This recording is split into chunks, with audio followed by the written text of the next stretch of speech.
This is a panel that is looking at, from a business standpoint, the intersection of technology and real estate.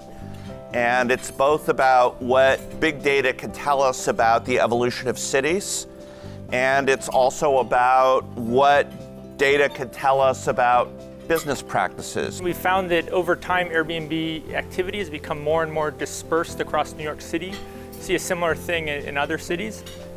And a lot of that sort of dispersion in the activity is bringing tourism and short-term lodging to neighborhoods that haven't typically had a great deal of tourism. There are definitely these kind of like shiny new problems or ideas that come up, and there are also just old fundamental problems that we need to do a better job solving. Renting is really hard. It's hard to find a place, it's hard to apply for a place. There are lots of pain points that renters face that I think technology could solve. I mean, Apartment List kind of starting with discovery and making it easy and hopefully delightful to find your next place to live. We invest in technology companies, and very early stage, high risk technology companies. I think part of our kind of core thesis is that technology and every other part of the world are going to become more intertwined as we move forward.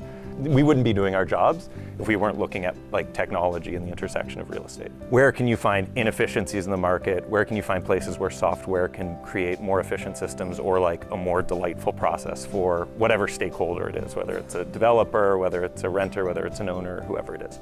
There's a whole new wave of companies called iBuyers, my employer being one of them, which try and make the whole process of buying and selling a home much easier by simply buying it on demand and then worrying about selling it later. We kind of have some work to do as a society even to figure out how we want to treat those privacy issues. I tend to think that anything you could do in the brick and mortar world that's not creepy is kind of okay, and anything that would be creepy in the brick and mortar world is probably creepy in the online world.